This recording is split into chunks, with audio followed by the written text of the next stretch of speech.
Bible की कहानी Kine और हाबिल। बाइबिल की ये कहानी पृथ्वी पर प्रथम मानव आदम और हव्वा के पुत्रों काइन और हाबिल की है। इस कहानी में धरती पर किए गए पहले अपराध के बारे में बताया गया है। सुनिए पूरी कहानी। अदन वाटिका से निकाले जाने के बाद आदम और उसकी पत्नी हव्वा ने धरती पर अपना कठिन जीवन प्रारंभ किया। वे दिन भर खेत में परिश्रम करते और विभिन्न प्रकार के अनाज, फल और सब्जियां उगाते। समय बीता और हव्वा ने अपने पहले पुत्र को जन्म दिया। उसका नाम काइन रखा गया। जब हव्वा का दूसरा पुत्र हुआ तो उसका नाम हाबिल रखा गया। काइन को खेती बाड़ी में रुचि थी। वह बड़ा होकर किसान बना। वहीं हाबिल को भेड़ बकरियों से प्यार था। बड़ा होकर वह चरवाहा बना। एक दिन दोनों को उनके पिता आदम ने बुलाया और उन्हें प्रभु को बलि अर्पित को कहा। दोनों ने उनकी बात मानकर बलि की तैयारी प्रारंभ कर दी। काइन ने सोचा कि वह तो एक किसान है, इसलिए उसे अपनी भूमि में उत्पन्न उपज में से ही कुछ प्रभु को अर्पित करना चाहिए। उसने भूमि की उपज का अधिकांश भाग स्वयं के लिए रखा और कुछ अंश प्रभु को अर्पित कर दिया।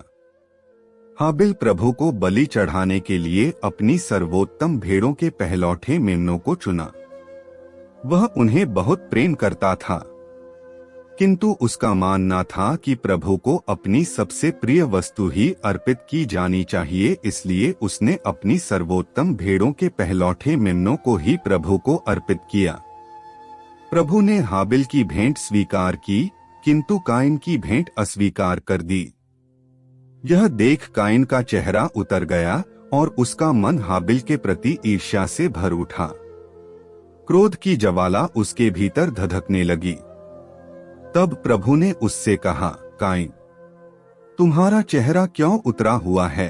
तुम क्रोध में क्यों हो? जब तुम भला करोगे तो प्रसन्न होगे। यदि तुम भला नहीं करोगे तो पाप हिंसक पशु की तरह तुम पर झपटने के लिए तुम्हारे द्वार पर घात लगाकर बैठेगा। क्या तुम उसका दमन कर पाओगे? किंतु काइन का क्रोध कम नहीं हुआ। हाबिल से बदला लेने की भावना उस पर हावी होने लगी। वह शाम को हाबिल के पास गया और बोला, हाबिल, क्या हम टहलने चलें? हाबिल उसके इरादों से अनजान था। वह उसके साथ जाने तैयार हो गया। दोनों टहलते हुए दूर निकल गए और एक सुनसान स्थान पर काइन ने हाबिल पर हमला किया और उसे मार डाला। हाबिल को मारने के बाद जब काइन जाने लगा तो प्रभु ने काइन को आवाज दी, काइन, तुम्हारा भाई हाबिल कहाँ है? काइन ने उत्तर दिया, मैं नहीं जानता। मैं कैसे जानूंगा? क्या मैं उसका रखवाला हूँ? तब प्रभु ने कहा, तुमने क्या किया है काइन? मैं सब जानता हूँ। तुमने अपने भाई हाबिल को मार दिया है। उसका रक्त भूमि पर से मुझे पुकार रहा है। भूमि ने तुम्हारे भाई के उस रक्त को ग्रहण किया है जिसे तुम्हें बहाया है। इसलिए तुम शापित होकर उस भूमि से निर्वासित किए जाओगे। यदि तुम उस भूमि पर खेती करोगे तो वह कुछ भी पैदा नहीं करेगी। तुम आवारे की तरह पृथ्वी पर मारे मारे फिरोगे।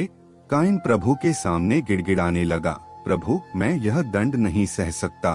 तू मुझे उपजाऊ भूमि से निर्वासित कर रहा है। तू मुझे खुद से दूर कर रहा है। मैं कैसे आवारे की तरह पृथ्वी पर मारा मारा फिरूंगा? वहाँ कोई भी मेरा वध कर देगा। मुझ पर दया करो। इस पर प्रभु ने उससे कहा, मैं तुम्हारे लिए बस इतना कर सकता हूँ कि जो भी तुम्हारा वध करेगा उससे इसका 7 गुना बदला लिया जाएगा। काइन से भेंट होने पर कोई उसका वध न कर दे। इसलिए प्रभु ने उस पर एक चिन्ह अंकित कर दिया।